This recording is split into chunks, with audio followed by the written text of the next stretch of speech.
ஓம் சாந்தி.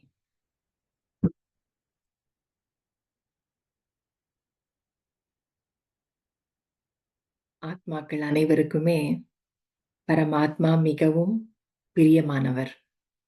அப்படித்தானே? கடவுளைப் பற்றி அவர் யார்? அவர் எங்க இருக்கிறார்? அப்படின்னு தெரிந்தவர்களும் சரி, கடவுளைப் பற்றிய அறிமுகம் முழுமையாக அறியாதவர்களாக இருந்தாலும் சரி, கடவுள பிடிக்கும். எந்த ஒரு சூழ்நிலையிலயும் அவர்கிட்ட தான் போய் நிப்பாங்க. கடவுளைப் பற்றி சொல்லும் பொழுது என்ன சொல்றாங்க? காட் இஸ் லவ் அப்படின்னு சொல்றாங்க. இல்லையா? அன்பே கடவுள், அன்பே சிவம். மேலும் கடவுள் பாரபட்சம் பார்க்காதவர். அதனால தான் எல்லாருக்கும் பிடிக்குது. ம்ஹ்ம். அவர் எதையுமே ஒரு விதத்துல எதிர்பார்க்கிறதே கிடையாது. அதனால தான் பிடிக்குது. உண்டியல்ல செல்லா காசு போட்டாலும், அவர் திருப்பி சண்டைக்கு வர்றதில்லையே. ம். அப்போ அவர் வந்து எந்த ஒரு எதிர்பார்ப்பும் இல்லாமல், அவர் பாரபட்சம் இல்லாமல் அனைவருக்குமே அன்பை வழங்கக்கூடியவர். அவர் தனிப்பட்டு ஒருத்தருக்கு மட்டும் அப்படின்னு அவர் வந்து செய்யறது கிடையாது. அவருக்கு எதன் மேலயும் அப்படி தனிப்பட்ட முறையிலலாம் அவருக்கு வந்து பற்றுதல் கிடையாது. அட்டாச்மென்ட் வந்து கிடையாது. அதனால தான் அவருக்கு எல்லாருக்குமே அவர் வந்து பொதுவானவரா, எல்லாரிடமும் அவர் ஒரே மாதிரியா இருக்க முடியுது. இம்பார்ஷியலா அவர் வந்து இருக்க முடியுது. ஏன்னா அவர்கிட்ட அந்த பற்றுதல் வந்து கிடையாது. பற்றில்லாதவர்ன்னு சொன்னா அவர் ஒருத்தர் தான். அவர்கிட்ட மட்டும் தான் நம்ம பற்று கொள்ளணும் இல்லையா? அப்படித்தானே சொல்லுவாங்க. "பற்றில்லாதவர் மீது பற்றுக்கொள்" அப்படின்னு. அப்ப இங்க பற்று, பிறகு பற்றற்று இருத்தல், விடுபட்டு இருத்தல், இப்படியெல்லாம் ஒரு சில வார்த்தைகள் ஆன்மீகத்துல வந்து கூறுவது உண்டு. ம். அதை நம்ம முரளியில நம்ம மகா வாக்கியங்கள்ல ஹிந்தியில அத படிக்கும் பொழுது, "ஞாரா பியாரா" அப்படின்னு ஒரு வார்த்தை. ஞாரா என்றால் விடுபட்டு இருத்தல். பியாரா என்றால் அன்பாக இருத்தல். Detached and loving. பொதுவாகவே ஆன்மீகம் அந்த விடுபட்டு இருப்பது, பற்றற்று இருப்பதை பற்றி ரொம்பவுமே வந்து ஆன்மீகம் வந்து சொல்லும் இல்லையா? ஏன் வந்து அ அந்த விடுபட்டு இருத்தலை பற்றி ஆன்மீகம் வலியுறுத்துது? ஏன் பற்றற்று இருத்தலை பற்றி வலியுறுத்துகின்றது? ஏன்னா, பற்று என்பது துக்கத்தை தரக்கூடிய விஷயம். 5 விகாரங்கள் நம்ம சொல்றோம். காமம், கோபம், பேராசை, பற்று, அகங்காரம். 5 விகாரங்கள்ல பற்று 1. 5 விகாரங்கள் துக்கத்தை வந்து கொடுக்குது. கோபம் துக்கத்த குடுக்குதா? காமம் பெரிய எதிரி அப்படின்னு சொல்றார். கீதையிலயும் சொல்லப்பட்டிருக்கு. எதிரி என்னைக்குமே துன்பத்த தானே குடுக்கும். பேராசை நிம்மதியா இருக்க வாழ விடுதா? இல்லையே! அகங்காரம் தனக்கும் தொல்லை, தனக்கும் ஒரு ஒரு விதமான ஒரு மனசுல ஒரு அமைதியற்ற ஒரு நிலைய கொண்டு வருது. அகங்காரம் இருக்கிறவனுக்கு அவமானம் அனுபவமாகும். ஒவ்வொரு சின்ன விஷயமும் அவனுக்கு வந்து இன்சல்ட்டிங்கா ஃபீல் ஆகும். ஏற்றுக்கொள்ள முடியாது, தாங்கிக் கொள்ள முடியாது. அப்ப இந்த 5 விகாரங்களுமே துன்பத்துக்கு காரணமா வந்திருக்கு. அப்போ அதுல பற்று 1. அதனால தான் பற்றை விடணும். விடுபட்டவராக இருக்கணும். பிடிச்சு கொண்டு இருக்கக்கூடாது. ஆனா விடுபட்டவரா வந்து இருக்கணும். அதே நேரத்துல நமக்கு இந்த ஞானத்துல நமக்கு என்ன ஒரு அற்புதமான ஒரு வழிமுறை நமக்கு கிடைச்சிருக்கு அப்டின்னா, வெறும் விடுபட்டவரா மட்டும் இருப்பது கிடையாது. அன்பானவராகவும் இருக்கணும். Not just detached, but also be loving. முதல்ல வந்து டிட்டாச்மென்ட் அதாவது விடுபட்டு இந்த அ டிட்டாச்மென்ட் அப்படின்னு அந்த ஆங்கில வார்த்தைக்கு வந்து விடுபட்டு இருத்தல் அப்படின்னு வந்து நம்ம சொல்லலாம். ஒரு டிஸ்டன்ஸ், ஒரு விடுபட்டு இருத்தல். அதற்கு இன்னொரு த தமிழ் வார்த்தை வந்து பற்றற்று இருத்தல். முதல்ல வந்து விடுபட்டு இருக்கிறது. ஃபர்ஸ்ட் டிட்டாச்மென்ட் ஞாரா. அதுக்கப்புறம் தான் பியாரா. அதுக்கப்புறம் தான் அன்பாக இருத்தல். அதுதான் ப்ரொசீஜர். அ நீங்க விடுபட்டு இருந்தா தான் அன்பாக வந்து இருக்க முடியும். இந்த உலகத்துல வந்து அந்த பற்றுதல் இருக்கு இல்லையா? ஒருத்தர் மேல ஒருத்தர் பற்று வச்சிருக்காங்கல்ல, அட்டாச்மென்ட். அதைத்தான் அன்புன்னு அவங்க வந்து நெனச்சுக்கிறாங்க. உலகத்தார் அட்டாச்மென்ட்ட தான் அன்புன்னு நெனச்சுக்கிறாங்க. இன்னொரு விதத்துல இந்த ஆன்மீக ஞானம் பெற்றவர்கள், அவர்கள்ல கூட ஒரு சிலர் அன்ப அட்டாச்மென்ட்ன்னு நெனச்சுக்கிறாங்க. அன்பா இருக்கிறது, "ஐய்யய்யோ! இது பற்று" அப்படின்னு தப்பா நெனச்சுக்கிறாங்க. அதனால அவங்க வந்து ரொம்ப ட்ரையா, ஒரு மாரி தனிப்பட்டு, ஒதுங்கி போயி இருப்பாங்க. அன்பா இருக்க மாட்டாங்க மக்களோட. அதுவும் தவறு. ம். சரியாக புரிந்து கொள்ளணும். பட்டற்று இருத்தல் என்றால் என்ன? அன்பாக இருத்தல் என்றால் என்ன?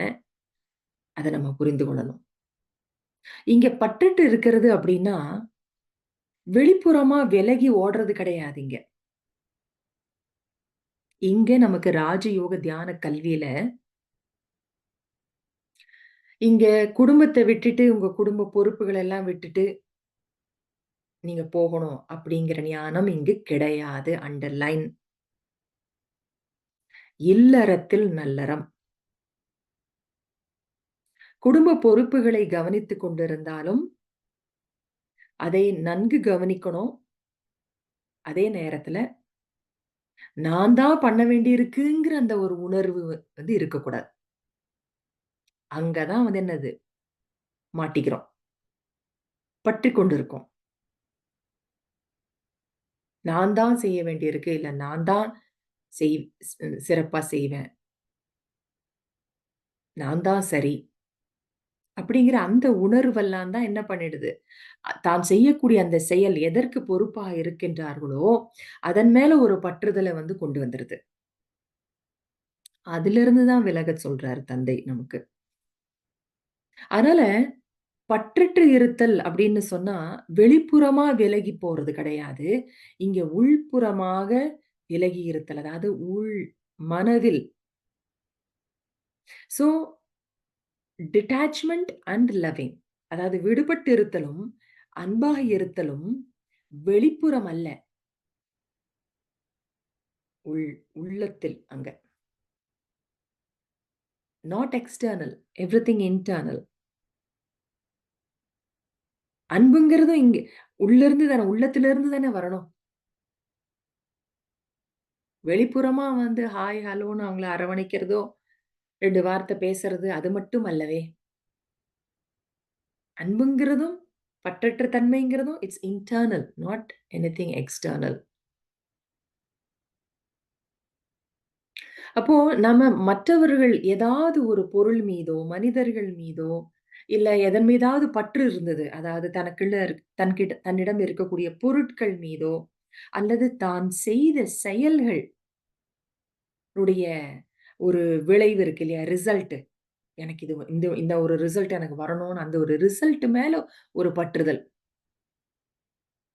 நல்ல ஒரு அ நமக்கு ஒரு வெற்றி கிடைக்கட்டுங்கிற உணர்வோட நம்ம செய்யறது தப்பில்ல. ஆனா, அந்த நாம் செய்யற செயலினுடைய அந்த விளைவின் மேல கூட நமக்கு வந்து பற்று இருக்கக்கூடாது. அது வந்து அந்த அந்த விளைவு வந்து நாம் எதிர்பார்த்தது படி இருந்தாலும் சரி, இல்லன்னாலும் சரி. அது என்னுடைய மனநிலையை பாதிப்பது கிடையாது. அவ்வாறு இருக்கிறது தான் அந்த நம்ம செய்யக்கூடிய செயலினுடைய அவுட்கம். அதன் மேல பற்று இல்லாமல் இருப்பது. அப்ப எதன் மேல பற்று இருக்கோ, அது மனிதர்களோ, பொருட்களோ எதன் மேல பற்று இருந்தாலும் என்ன அங்க ஆகுது?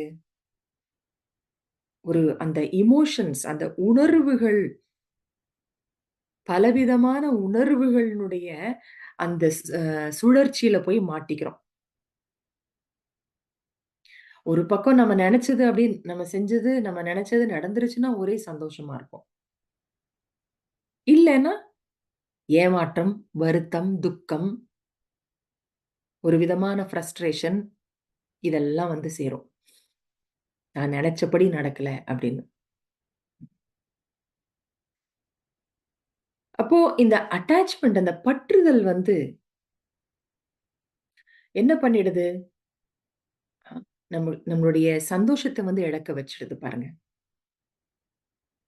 மனிதர்கள் என்ன நெனைக்கிறாங்க? நம்ம இந்த மனிதர்களோட நம்ம ஒரு பற்றுதல்ல வந்தோம். இந்த இந்த பொருட்கள் மனுஷன்னா ஆசை இருக்க தானே செய்யும்.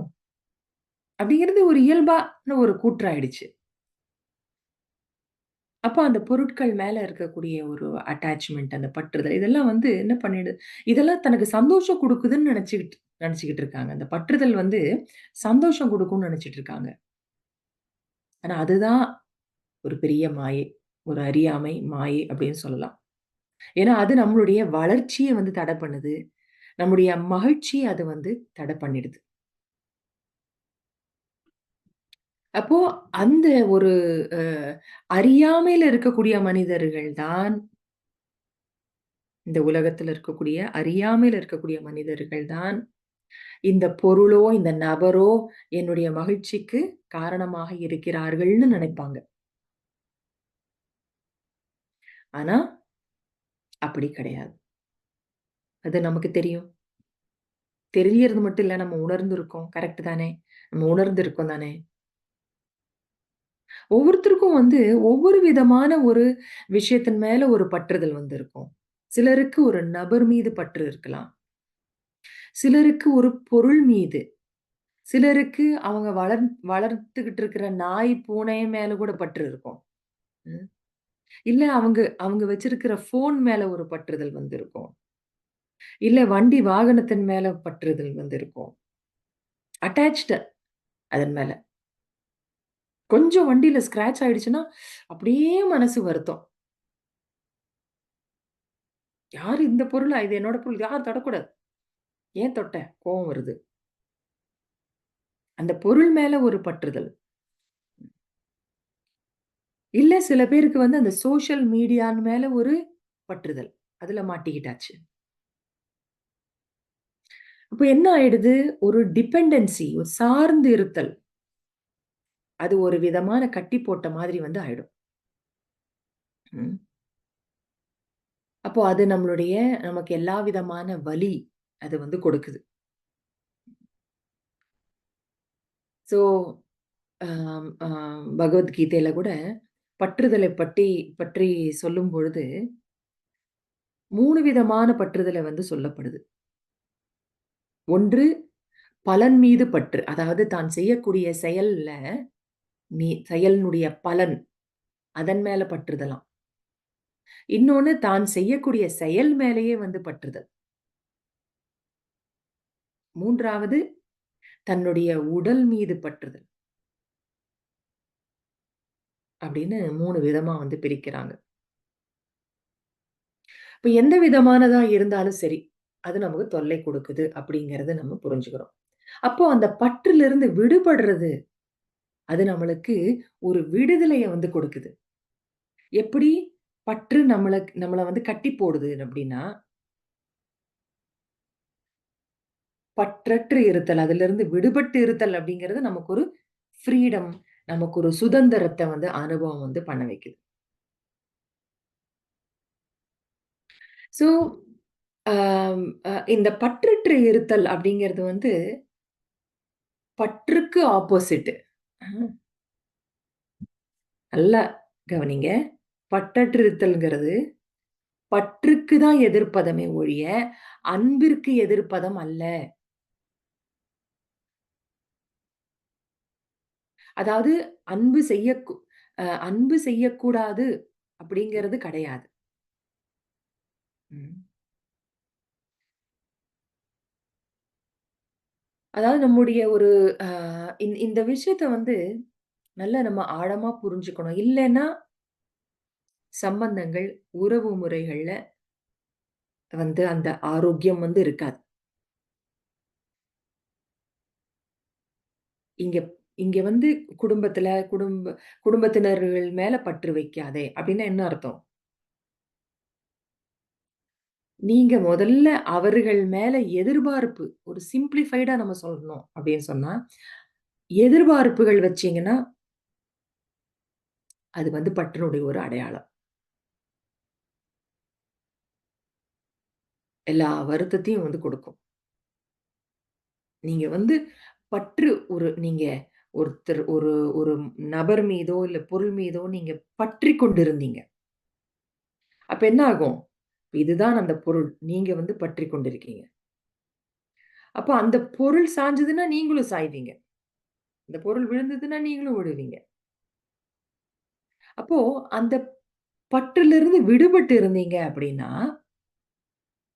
அந்த பொருள் சாய்ஞ்சாலும், நீங்க வந்து தூக்கி விட முடியும் உங்கனால. ஏன்னா, நீங்க வந்து பற்றிக்கொண்டு இல்ல. நீங்க ஸ்டேபிளாவும் இருப்பீங்க. அந் அதைக்கும் நீங்க வந்து மற்றவர்களுக்கும் உதவியும் உங்கனால வந்து செய்ய முடியும்.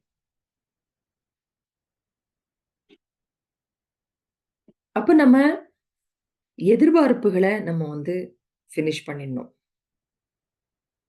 ஒருத்தர் மேல அந்த ஒரு பற்று இருந்தா தான் எதிர்பார்ப்பே இருக்கும்.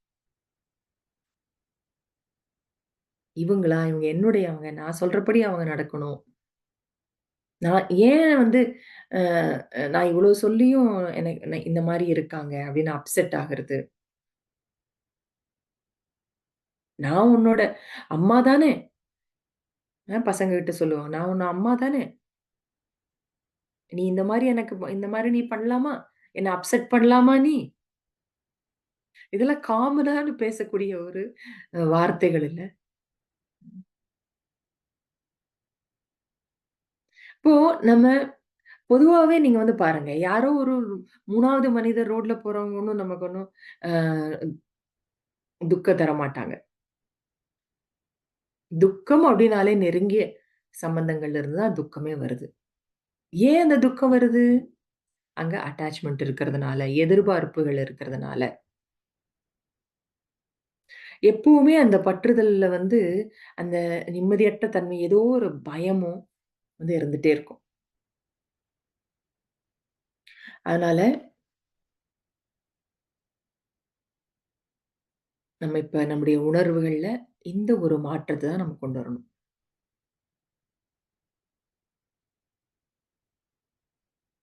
இப்போ ஒரு அ ஒரு ஹோட்டல்ல ஒரு ரூம்ல வந்து ஒருத்தர் தங்கியிருக்கிறார். ஓகே. பக்கத்து ரூம்ல இருக்கிறவர் வந்து ஒரு பக்கத்து ரூம்ல இருக்கிற ஹோட்டல்ல பக்கத்து ரூம்ல இருக்கிறவர் வந்து ஆணி அடிச்சுட்டு இருக்கிறார். இந்த ரூமோட அந்த ரூம் அட்டாச்டு தான். ஓகே. அவரு ஆணி அடிக்கிறார். அப்போ கொஞ்ச நேரம் சத்தம் வருது. அப்புறம் நின்னுருது. ஓகே.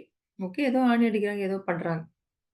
ஆனா, இது இது ஹோட்டல் ரூமுக்கு பதிலா உங்க வீடா இருந்ததுன்னு வைங்க. சும்மா விடுவீங்களா? ம். சரி, அதுக்காக நம்ம அப்படியே உட்டுறணும்னு சொல்ல வரல. உடனே அஃபெக்ட் ஆகுதுல்ல மனசு. ஐய்யயோ! நம்ம வீட்டு செவுரு வந்து வீணாகுது. ம். அதாவது இது ஒரு ஒரு அ ஒரு ஒரு கதை ஒண்ணு எங்கேயோ ஒண்ணு படிச்சது. ஒரு ஒரு மனிதர் வந்து ரொம்ப ம் ஒரு சில மாதங்களாக வெளிநாடு போயிட்டார். ஓகே. அவங்க பசங்கள்லாம் வந்து அவங்க அவருடைய ப்ராப்பர்ட்டிலாம் பார்த்துக்கிறாங்க. இதெல்லாம் குடுத்துட்டு அவர் வெளிநாடு ஒரு ஃபியூ மந்த்ஸ்க்கு போயிட்டார். அதுக்கப்புறம் அவரு ரிட்டர்ன் வரார். வந்த உடனே அவருக்கு வந்து அ நெறைய நல்ல நல்ல வீடுகள்லாம் இருக்கு. அதுல ஒண்ணு வந்து அவருடைய ஒரு நல்ல ஒரு அழகான ஒரு வீடும் ஒண்ணு அதுல அந்த ஊர்ல வந்து இருக்கு. அவரு வராரு, வந்த உடனே பார்த்தா, அந்த வீடு வந்து நெருப்பு பிடிச்சு எரிஞ்சுகிட்டு இருக்கு. அந்த வீடு அவரு ரொம்பவும் அந்த வீட வந்து அவருக்கு பிடிக்கும். அந்த அந்த வீட்ட வந்து வாங்குறதுக்கு நெறைய பேர் இவர்கிட்ட வந்து, "நான் டபுள் பிரைஸ் குடுக்குறேன். நீங்க எனக்கு குடுங்க." அப்படின்னு எல்லாம் வந்து கேட்டுருக்காங்க. அவர் அதுக்கு ஒத்துக்கிட்டதே இல்ல. அவர் கண்ணு முன்னால அந்த வீடு வந்து எரிஞ்சுகிட்டு இருக்கு. நெறைய பேர் வந்து, "ஐய்யய்யோன்னு" அதில பார்த்துக்கிட்டு இருக்காங்க. ஒண்ணுமே பண்ண முடியாது. ரொம்ப மளமளன்னு தீ பத்திடுச்சு. அதனால ஒண்ணும் பண்ண முடியாது அப்படின்னு. இவரு வந்து ரொம்ப அப்படியே வந்து துக்கமாயிட்டாரு வந்து பார்த்துட்டு. அவருக்கு துக்கம் வந்து அப்படியே தொண்டைய அடைக்குது. இந்த மாரி நம்ம வீடு இதாகுதேன்னு. அப்ப அவருடைய பையன் வந்து ஓடி வந்து அவருடைய காதுல சொன்னாரு, "அப்பா, நீ கவலைப்படாத. நேத்திக்கு தான் இந்த வீட்ட நான் வந்து வித்தேன். ம். அதுவும் 3 மடங்கு நல்ல பிரைஸ்ல வித்தாச்சு. நல்ல வந்து ஆஃபர் வந்ததா, நீங்க வர்ற வரைக்கும் நான் வெயிட் பண்ண முடியாதுன்ட்டு, நான் வந்து வித்துட்டேன்." அப்படின்னு சொல்றான். "உங்ககிட்ட சொல்றதுக்கு வாய்ப்பு வரலப்பா. நேத்திக்கு தான்ப்பா வந்தது. என்னால மன்னிச்சுக்கோங்க. நான் வித்துட்டேன்." அப்ப உடனே அந்த அப்பா என்ன சொல்றாரு, "ஓ! நன்றி கடவுளே! இந்த வீடு நம்மளுது இல்ல இப்போ." ரிலாக்ஸ் ஆயிட்டார். ரிலாக்ஸ் ஆயிட்டு இப்பவும் பார்த்துட்டு தான் இருக்கிறாரு அது எரியறத. ஆனா எப்படி பார்க்குறாரு? ஒரு டிட்டாச்டு அப்சர்வரா, சைலன்ட் ஸ்பெக்டேட்டரா பார்த்துட்டு இருக்கிறாரு. மத்தவங்கலாம் எப்படி வாட்ச் பண்றாங்க, அந்த மாரி. ம். ஆனா ஜஸ்ட் 1 நிமிஷம் முன்னாடி, அவரு வந்து பார்வையாளரா பார்க்கல. அவரு வந்து அட்டாச்டா வந்து இருந்தார். இப்ப டிட்டாச்ட் ஆயிட்டார். ம். அதே வீடு தான் எரிஞ்சுகிட்டு இருக்கு. எல்லாமே அதே தான். ஆனா இப்போ அவருக்கு வந்து கவலை வந்து இல்ல.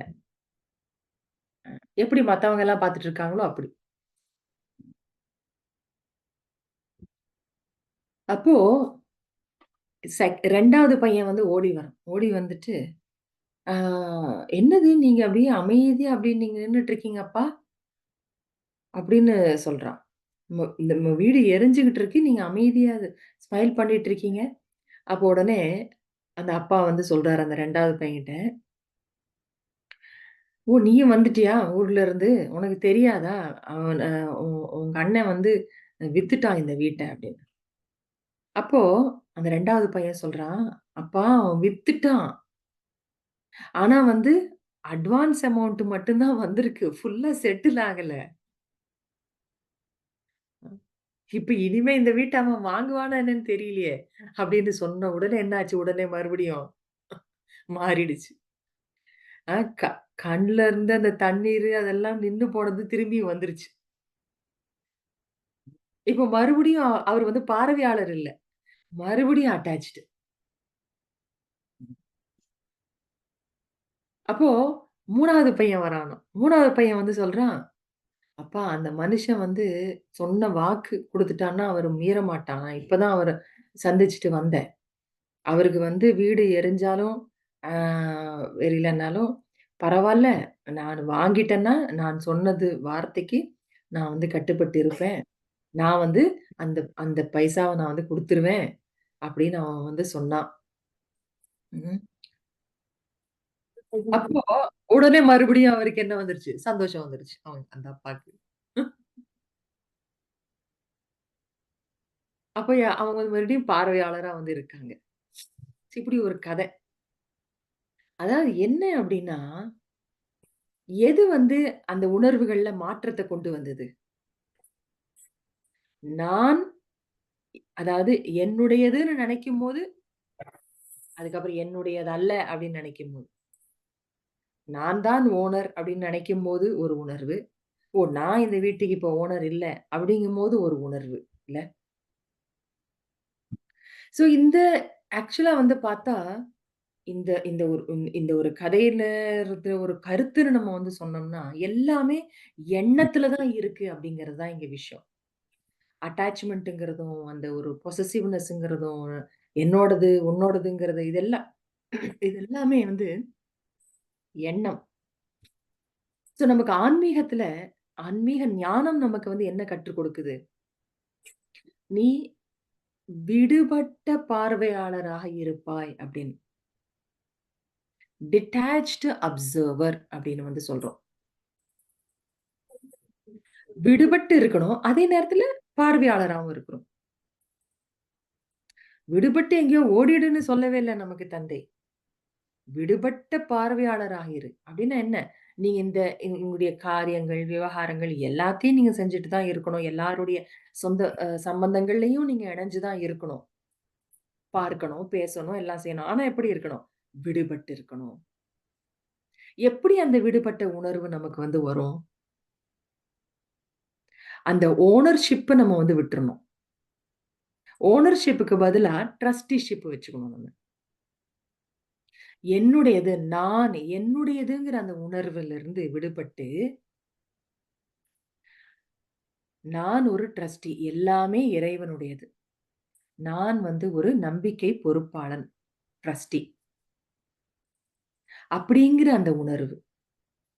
அதுதான் அந்த டிட்டாச்மென்ட் அந்த விடுபட்ட உணர்வை வந்து நமக்கு கொடுக்கும். குடும்பத்தினர்கள் இருக்காங்க. என்னுடையவங்க, நம்முடையவங்க தான். வேற யாரும் உடையவங்களா இல்ல. எல்லாம் நம்ம நம்ம குடும்பம் தான். ஆனா, இவர்கள் கடவுளுடைய குழந்தைகள். பரமாத்ம தந்தையினுடைய குழந்தைகள். இவங்கள எல்லாரையும் கவனிச்சுக்கிறதுக்காக என்ன இங்க பொறுப்பா வச்சிருக்காரு தந்தை. நான் ஒரு நம்பிக்கை பொறுப்பாளன். ட்ரஸ்டி நானு. அப்படிங்கிற அந்த உணர்வ வந்து நம்ம கொண்டு வரோம். அப்போ இந்த உணர்வுல அன்பு இருக்குமா? இருக்காதா? யோசிச்சு பாருங்க. கண்டிப்பா அன்பு இருக்கும். அப்போ இதுதான் வந்து நமக்கு ஞாரா, பியாரா. விடுபட்டு இருத்தல், அன்பாக இருத்தல். சோ நம்ம நம்ம இந்த சொந்த பந்தங்கள் அப்டின்னா, இந்த சொந்தங்கள், இந்த சம்பந்தங்களினுடைய ஒரு பர்ப்பஸே என்ன? ரிலேஷன்ஷிப்னாலே என்ன? கொடுக்கல், வாங்கல் இல்லையா? ஷேரிங். பகிர்ந்து கொள்தல். அதுதான் ஒரு சொந்தம்ங்கிறது, சம்பந்தம்ங்கிறதனுடைய உறவுகள்ங்கிறதே என்னது? பகிர்ந்து கொள்ளல் தான். அன்பை பகிர்ந்து கொள்ளணும். சந்தோஷத்தை பகிர்ந்து கொள்ளணும். ஆனா, அது வந்து நடக்குதா அப்படின்னு கேட்டா, மக்கள் கூட என்ன சொல்லுவாங்க? எங்கேங்க இந்த இந்த சம்பந்தங்கள், உறவு முறைகள்ல தான் ஏகப்பட்ட சங்கடங்கள், துக்கங்கள் வந்து இருக்கு. எங்க அன்பு மகிழ்ச்சியும் பகிரப்படுகிறது? அப்படின்னு சொல்லுவாங்க. எல்லாமே வந்து நமக்கு இங்க இந்த ஞானம் நமக்கு என்ன சொல்லுது? நீ அவங்ககிட்ட இருந்து எதிர்பார்த்தேன்னா தான் உனக்கு வந்து கிடைக்காது. மாறாக நீ கொடு.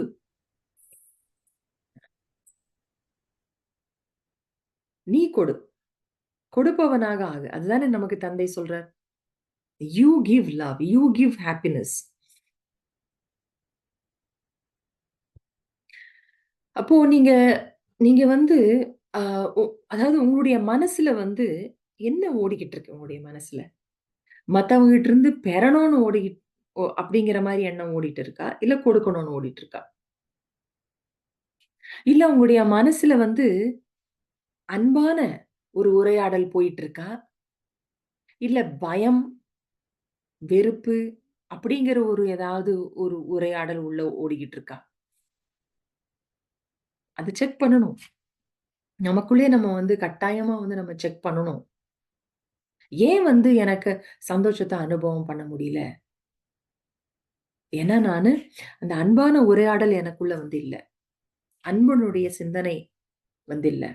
மாறாக என்னுடைய மனசுக்குள்ள வந்து வெறுப்பு, கோபத்தினுடைய உணர்வுகள் வந்து அங்க ஓடிக்கிட்டு இருக்கு. அன்பு இருந்தா தான் அங்கு இணக்கம் வந்து இருக்கும். சம்பந்தங்கள்ல நல்லிணக்கம் வந்து இருக்கும். அந்த நல்லிணக்கம் இருந்தா தான் சந்தோஷம் வந்து இருக்கும். நான் பற்றற்று இருப்பேன். டிட்டாச்ட் விடுபட்டு இருப்பேன். அப்படின்னு அப்படியே ட்ரையா அப்படியே இருக்க வேண்டியது. ஒரு அன்பான ஒரு 2 வார்த்தை பேசுறது கிடையாது. ஒரு கேரிங் வந்து இல்ல. இதுதான் ஆன்மீகமா? கிடையாது. ஏன் நமக்கு வந்து பரமாத்ம தந்தை நமக்கு வந்து பிடிக்குது? இனிமையான குழந்தைகளேன்னு சொன்ன உடனே நமக்கு வந்து ஒரே குஷியா வந்திருக்கு. அவர் அன்பை வெளிப்படுத்துறாருல்ல. அதனால தான் அவர்கிட்ட நம்ம வந்து ஒட்டுதலோட நம்ம வந்து இருக்கோம். அவரு வந்து அ அவரு நம்மகிட்ட என்னைக்காவது நம்மள வந்து திட்டியிருக்காரா? திட்ட கிடையாது. ம். அதே நேரத்துல நமக்கு எல்லா அட்வைஸும் நமக்கு வந்து குடுத்துட்டு இருக்காரு. அதே நேரத்துல அவரு வந்து டென்ஷன் ஆகுறாரா? ஏன்னா அவருக்கு அட்டாச்மென்ட் கிடையாது. அட்டாச்மென்ட் இருந்தா டென்ஷன் ஆகும். நான் இவ்வளவு சொல்றேன் நானு. தொண்ட தண்ணி வத்த இவ்வளவு சொல்றேன் நான். கொஞ்சமாவது கேட்கிறியா? தினம் தினம் நான் சொல்றேன்ல. ஆத்மாபிமானியா இருன்னு. கேட்கிறையா? தேகாபிமானத்திலேயே போற. I am sorry. I am not going to give Murali. Baba என்னைக்கு அது அந்த மாரி நம்ம நெனச்சு கூட பார்க்க முடியல. அ. சோ பாபா வந்து அவரு வந்து அந்த மாரி அவரு வந்து பாருங்க அவரு வந்து அந்த எதிர்பார்ப்பு வந்து இல்ல. அட்டாச்மென்ட் கிடையாது, எதிர்பார்ப்பு கிடையாது. அவரு டிட்டாச்டா இருக்காரு. லவ்விங்கா வந்து இருக்காரு. அன்பாக வந்து இருக்காரு. ம். சோ அன்பு வந்து டிட்டாச்மென்ட் விடுபட்டு இருந்தால் தான் அன்பே வரும். உண்மையான அன்பே வந்து வரும். பற்றற்ற தன்மை இஸ் ஈக்குவல் டூ உண்மையான அன்பு. இந்த ஈக்குவேஷன் எவ்வளவு தூரம் நம்ம புரிஞ்சு வச்சிருக்கோம். உண்மையான அன்புன்னா அதுதான். அப்போ சரி அந்த அன்பா நம்ம இருக்கோம். சரி பற்றற்று விடுபட்டு நான் இருக்கேன். ஓகே எல்லாருமே இறைவனுடைய குழந்தைகள்னு நான் புரிஞ்சு, என்னுடையவங்க, என்னுடையவங்க, என்னுடைய பொருள்னு நான் எதுவும் சொல்லல. அதுக்கப்புறம் என்ன பண்ணணும்? அன்ப நான் குடுக்கணும்ல. அப்ப அந்த அன்ப குடுக்குறதுக்கு முதல்ல வந்து ஆதாரமா இருக்கிறது வந்து என்னன்னா, முதல்ல தன்னை தானே வந்து நேசிக்கணும். எவ்வளவு தூரம் உங்கள நீங்க வந்து நேசிக்கிறீங்க? எவ்வளவு தூரம் நீங்க வந்து நேசிக்கிறீங்க?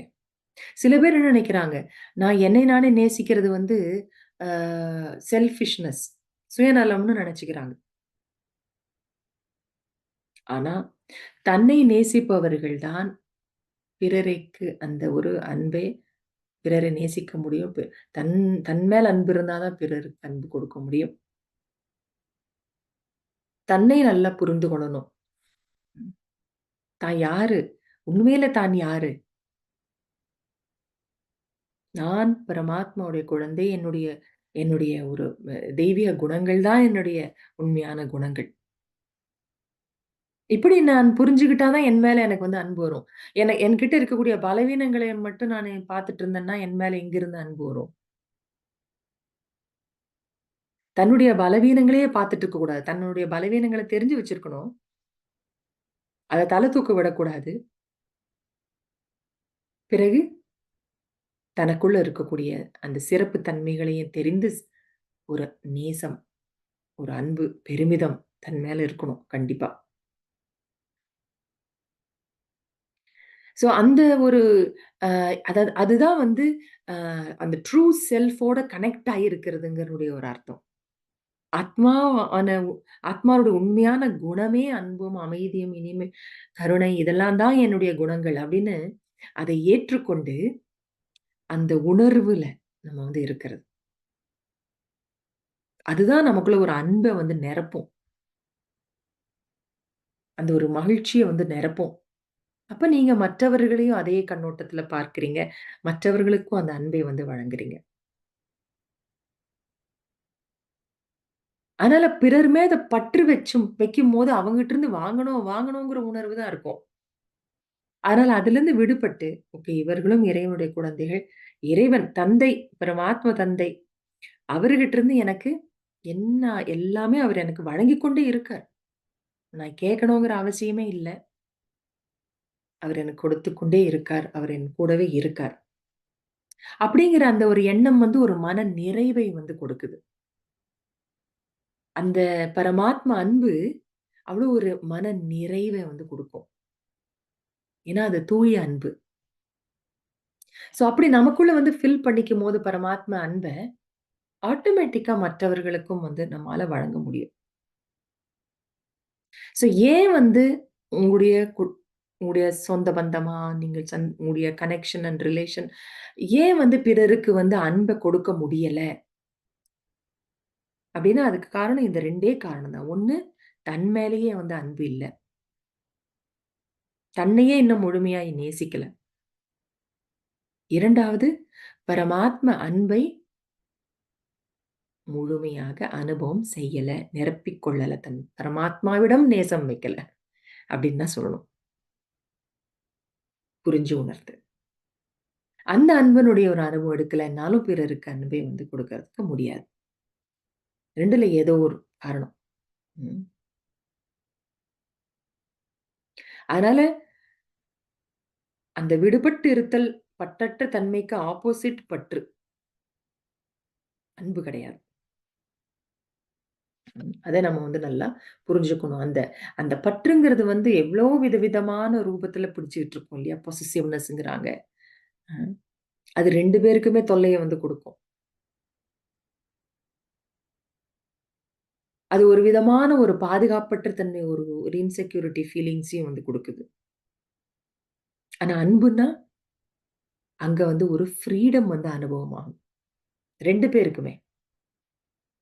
2 தரப்பிலயுமே வந்து ஒரு சுதந்திரத்த வந்து அனுபவம் செய்யறது தான் அந்த அன்பு, உண்மையான அந்த அன்புங்கிறதனுடைய ஒரு வெளிப்பாடு, ஒரு அடையாளம். ஸோ அதனால நாம ஒரு நம்ம அப்போ அந்த நம்ம என்ன பார்த்தோம்? விடுபட்டு இருத்தல், பற்றற்று இருத்தல் தான் இஸ் ஈக்குவல் டூ உண்மையான அன்பு. 2மே ஒன்று தான். ஏன்னா, நீங்க விடுபட்டு இருந்தீங்கன்னாலே, அங்க வந்து என்ன செய்வீங்க? விடுபட்டு இருந்து அவங்கள வந்து ஒருத்தங்கள பார்க்கும்போது, நீங்க அவங்கள புரிஞ்சுப்பீங்க. அதுதானே அன்புங்கிறது. பிறகு அவர்கள வந்து நீங்க அப்ரிஷியேட் பண்ணுவீங்க. ஓகே, அவர்களுக்குள்ளேயும் ஒரு ஒரு விசேஷ குணம் இருக்கு. அப்படின்னு அவங்கள அப்ரிஷியேட் பண்ணுவீங்க. அதுதானே அன்புங்கிறதும். ம். விடுபட்டு இருக்கும்போது தான் இதெல்லாம் நடக்கும். எந்த ஒரு கண்டிஷனும் வைக்காம நீங்க வந்து இதுதான் இப்படி இருந்தா தான் நான் நேசிப்பேன் அப்படின்னு அந்த ஒரு கண்டிஷன் இல்லாம நீங்க அந்த ஒரு அன்பு செய்வீங்க அப்பதான். அவங்களுக்கு என்ன வேணும் அத புரிஞ்சுக்குப்பீங்க. உங்கனால சப்போர்ட் அப்பதான் நீங்க வந்து குடுக்க முடியும். மேலும் அவர்கள பிடிச்சு வச்சுக்க மாட்டீங்க. அவங்களுக்கும் நீங்க ஒரு சுதந்திரத்த குடுக்குறீங்க. ம். ஒரு சுயநலமற்ற ஒரு அன்புங்கிறது அங்க வந்து வருது. ஸோ அதனால நம்ம வந்து விடுபட்டு இருக்கணும். அதுக்கப்புறமா அன்பா இருக்கணும். ஞாரா, பியாரா. அதற்கு அந்த ஒரு நிலைய நம்ம வந்து அடையணும். அப்டின்னா, அதுக்கு எவ்ளோ அழகான ஒரு வழிமுறை நமக்கு தந்தை சொல்லியிருக்கிறார்.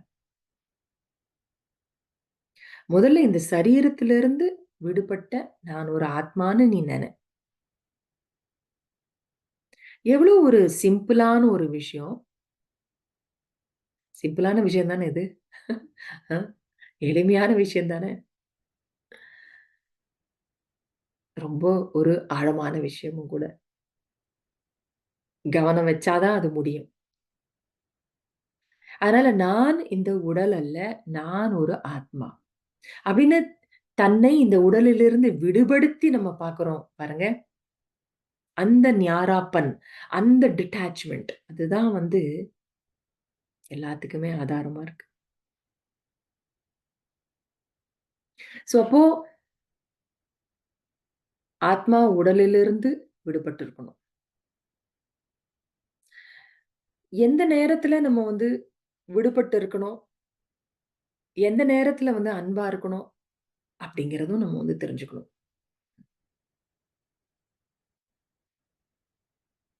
நீங்க வந்து தனியா இருக்கும்போது தான் விடுபட்டு இருக்கணும். கூட்டத்துல இருக்கும்போது அன்பா இருக்கணும். ம்ஹ்ம். நீங்க கூட்டத்துல இருக்கும்போது விடுபட்டு இருந்தீங்கன்னா, அது தவறு. ம்.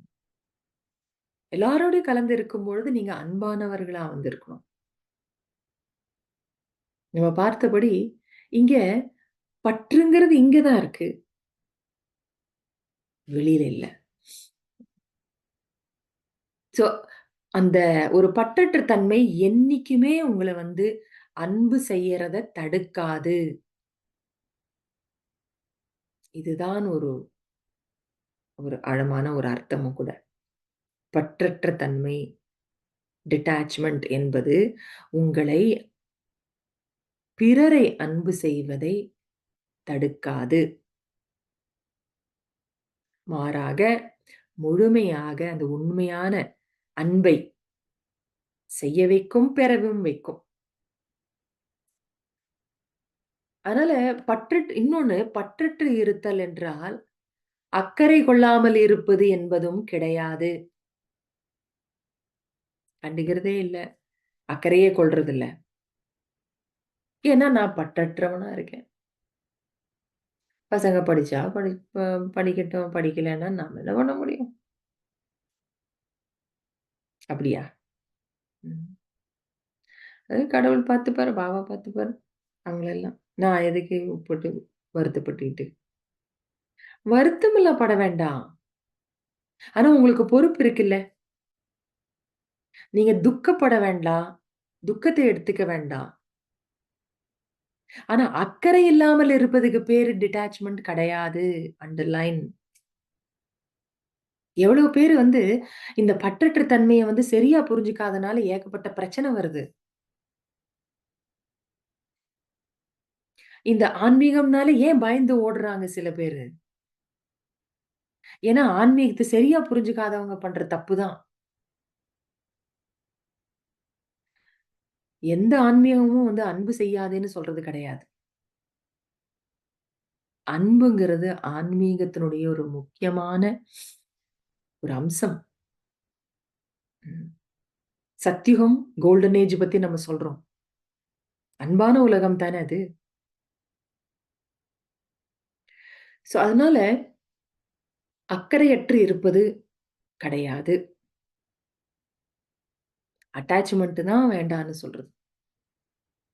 நீங்க விடுபட்டு இருங்க. அப்ப அவர்களுக்காக என்ன நம்ம உதவி செய்யணுங்கிற அந்த சிந்தனை உங்களுக்கு வந்து வரும். அதுதான் நண்பனுடைய ஒரு அடையாளம். சரியான சொல்யூஷன், சரியான ஒரு தீர்மானம் உங்களுக்கு அப்பதான் எடுக்க முடியும். அதாவது ஆன்மீக ஞானம் நமக்கு என்ன கற்றுக் கொடுக்கிறது என்றால், யார் எவ்வாறு இருந்தாலும் அவர்களை நேசிப்பாயாக. Love everyone as they are. இது இது பொதுவான ஒரு ஒரு கொ ஒரு கூற்று கூட எங்க வேணாலும் இந்த உலகத்துல சொல்லலாம். Love everyone as they R சொல்லலாம். ஆனா அத நம்ம செயலாக்கம் பண்றது, நடைமுறைப்படுத்துறது நம்மால தான் வந்து முடியும். இந்த ஞானத்தை நன்கு புரிந்தவர்கள் தான் அத செய்ய முடியும். லவ் எவரிஒன் ஆஸ் தே ஆர்ன்னா என்ன அர்த்தம்? யார் எப்படி இருக்கிறா எ எ ஒவ்வொருவரையும் அவரவர்களை அவ்வாறே நீங்கள் நேசியுங்கள் அப்டின்னா, ஒவ்வொருத்தரையும் ஒவ்வொருத்தருடைய ஒரு உண்மையான ஒரு குணங்கள் என்ன? ஒவ்வொருத்தரும் ஆத்மாக்கள். ஆத்மாவோட உண்மையான குணங்கள் என்ன? அதை பார்த்து நீங்கள் நேசியுங்கள். அதுதான் அதனுடைய அர்த்தம். ஆத்மானுடைய ஒரிஜினாலிட்டி என்ன? அதை பார்த்தா தான் அன்பு வரும். மற்ற ஆத்மாவினுடைய அந்த விகார குணங்கள், வேண்டாத குணங்கள், அந்த பலவீனங்கள பார்த்தா எங்கிருந்து அன்பு வரும்? அதுக்கு ஆப்போசிட் தான் வரும். வெறுப்பு வரும், கோபம் வரும். அப்ப அன்பு எப்போ வரும் மத்தவங்க மேல? அவங்களுடைய வெளியில சுபாவ சம்ஸ்காரங்கள் எப்படி இருந்தாலும் சரி, நாம என்ன அவர்களுடைய உண்மையான அந்த குணங்கள தான் வந்து பார்க்கணும். இந்த ஆத்மா ஏதோ பழைய சம்ஸ்காரம் அதுல ஒட்டிட்டு இருக்கு. ஆனா அந்த அந்த ஆத்மாவோட ஒரிஜினல் சம்ஸ்காரம் வந்து என்ன? ஒரிஜினல் குணம் வந்து என்ன? அப்படின்னு ஆத்மாவா உள்ளது உள்ளபடி நம்ம பார்க்கணுங்கிறது அதுதான் விஷயம். ஆத்மாவா நம்ம பார்த்தா தான் அன்பு வரும். மேல சுத்தி இருக்கக்கூடிய கோட்டிங் எல்லாம் வந்து பார்த்தா முடியாது. பட் வற்றற்ற தன்மைக்கு பதிலா விரக்தி வந்துரும். விரக்தின்னு ஒரு வார்த்தை சொல்றோம்ல தமிழ்ல. விரக்தி அடைஞ்சு, நம்மால இதெல்லாம் குடும்பத்த கவனிக்க முடியாதுப்பா. நம்மாலலாம் சம்பாதிச்சு கொட்ட முடியாது. அப்படின்னு கமண்டலத்த தூக்கு, காவி கட்டிட்டு, சந்நியாசம் வாங்கிட்டு போயிறது. அப்படி நெறைய சந்நியாசம் வாங்குறவங்களும் இருக்காங்க. விரக்தி அடைஞ்சு. பற்றற்றலாம் இல்ல. விரக்தி. அப்போ அது வந்து தவறு அது. அது வந்து கர்ம சுமைய தான் வந்து சேர்த்தும். ம். அப்ப அந்த விரக்தி நிலை, ஒரு வேண்டா வெறுப்பு நிலை எதனால வருது? ஆத்மாவே சூழ்ந்து இருக்கக்கூடிய, அத மூடி இருக்கக்கூடிய அந்த பலவீனங்கள பார்க்கறதுனால தான். நம்ம நம்ம விடுபட்டு இருக்கோம். ஒவ்வொரு ஆத்மாவும் தனித்தனின்னு. அதுக்கப்புறம் அன்பு நம்ம வந்து செலுத்தணும். அன்பு செலுத்தணும்னா, ஆத்மாவ ஆத்மாவா பாருங்க. ஆத்மாவினுடைய ஒரிஜினாலிட்டியோட பார்க்கணும் நம்ம. ம். வேற எந்த கண்ணாடியுமே நம்ம வந்து போட்டு பார்க்கக்கூடாது. ஞானத்தின் கண்ணாடியில தான் நம்ம வந்து பார்க்கணும். அப்படி ஒரு அந்த மாரி ஒரு அன்பான ஒரு பார்வை நமக்கு இருந்ததுன்னு வைங்க. அப்ப நம்மால சரியா தீர்மானங்கள் வந்து எடுக்க முடியும். தனக்காகவும் சரி, அவர்களுக்காகவும் சரி. நம்ம ஜட்ஜ்மென்ட் பண்ண மாட்டோம் பாருங்க. நம்ம இவங்க இப்படிதான். இவங்களா? இவங்க இப்படிதான். சாமி ஒதுங்கி இருந்துருவோம்ப்பா. நமக்கு எதுக்கு வம்பு? இந்த மாரியெல்லாம் நம்ம ஏன் வந்து சொல்லுவோம்? ஏன் அந்த மாரி சொல்லுவோம்? ஆத்மாவுல பீடித்திருக்கக்கூடிய அந்த பலவீனங்கள பார்க்கிறோம். டெம்பரரியா இருக்கக்கூடிய அந்த பலவீனங்கள. அப்படிலாம் பார்த்திருந்தா, பரமாத்மா தந்தை வந்து நமக்கு வந்து உலக மாற்றத்த கொண்டு வர முடியுமா அவரு? அப்ப நாமும் தந்தையைப் போல நம்ம வந்து பார்க்கணும் மற்றவர்கள. ஏன் வந்து அந்த பலவீனங்கள், அவர்களுடைய பேச்சு, நடவடிக்கைகள் இதையெல்லாம் வச்சு நாம ஏன் துக்கத்துக்குள்ளாகி அவர்கள் மேல ஒரு வெறுப்ப கொண்டு வந்து, எதுக்கு அப்படி செய்யணும்? மாறாக அந்த பலவீனங்களை கடந்து அவர்களுக்கு பரமாத்ம குழந்தையாக நம்ம பார்க்கணும். அவர்களுக்கு நம்ம நேசம் வந்து ஒரு அன்பை வந்து ஆத்மீக அன்பு பகிர்ந்து கொள்ளணும். அந்த ஒரு பகிர்வு, அந்த ஒரு ஆத்மீக அன்பு இருந்தது அப்படின்னா, அந்த வித்தியாசங்கள் எல்லாமே வந்து சரியாயிடும். என்ன கருத்து வேறுபாடுகள் இருக்கோ, அது சுலபமாக அதை வந்து தீர்மானம் வந்து செய்ய முடியும். தீர்க்க வந்து முடியும். பிரச்சனைகள வந்து தீர்க்க முடியும். தனக்கும், பிறருக்கும் ஒரு நன்மைய வந்து நம்ம செய்ய முடியும். அதனால நம்மளுடைய ஒரு கடமையே வந்து இந்த உலகத்த விட்டோ, நம்முடைய பொறுப்புகளை விட்டோ போறதுக்கான நேரமெல்லாம் கிடையாது. விடுபட்டுறதுன்னா அது கிடையாது. இன்னும் தந்தைக்கு நெருக்கத்துல வரணும். எல்லோரையுமே தந்தையினுடைய குடும்பமாக, பரமாத்ம தந்தையினுடைய குடும்பமாக நம்ம வந்து பார்க்கணும்.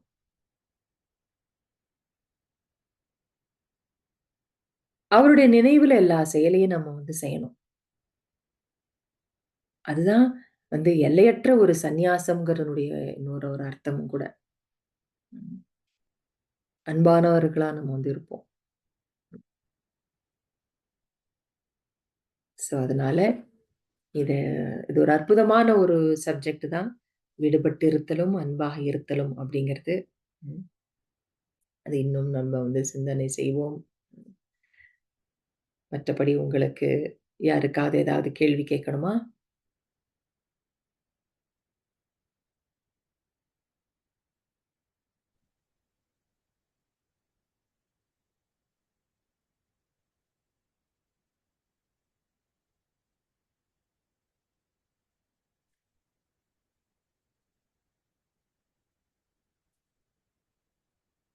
எனி குவெஸ்டன்ஸ் நீங்க சாட் பாக்ஸ்ல போடலாம். இல்ல கேட்கலாம். Anyone wants to ask anything?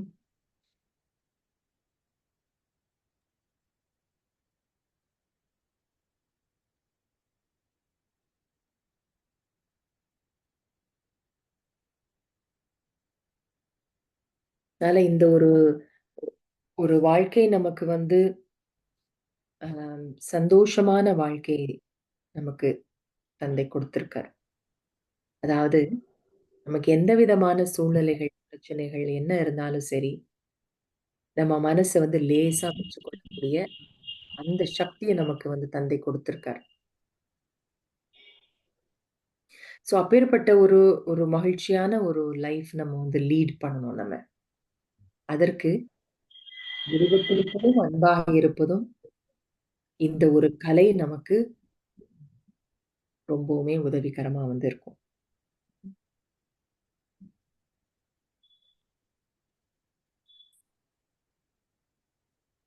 Okay. Okay.